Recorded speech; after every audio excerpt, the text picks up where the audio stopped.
வணக்கம். நெருப்பு தமிழர்.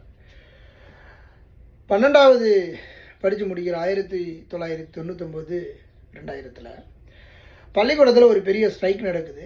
அதற்கு ஒரு முக்கிய காரணம் நான் தான். அதனால் பள்ளி மாணவன் அப்படின்னு சொல்லும்போது பெரிய ரவுடி பையப்பாவன், அவன் ஒரு பொல்லாதவன், ஒரு பொறுக்கி பையன் அப்படிங்கிற மாதிரியான ஒரு நல்ல பேர் எனக்கு.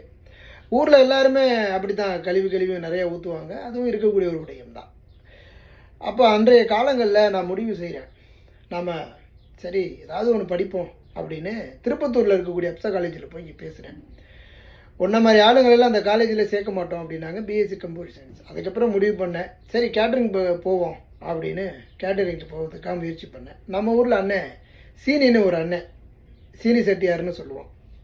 அந்த அண்ணன்கிட்ட எங்கள் அம்மா கிட்ட சொன்னோன்னே ஒரு 10,000 ரூபா அவர்கிட்ட வட்டிக்கு வாங்குறாங்க. 600 ரூபாயை கழிச்சுக்கிட்டு 9,400 ரூபா கொடுத்தாரு. அதை எடுத்து விட்டுட்டு போய் அட்மிஷனை போட்டோம். இன்றைக்கு வாழ்க்கையில் 83 நாடுகள், 180க்கும் மேற்பட்ட தீவுகள், 2 வாகனம், வீடு, இதெல்லாமே இந்த கேட்டரிங் அப்படிங்கிற ஒரு கல்வி கொடுத்தது தான்.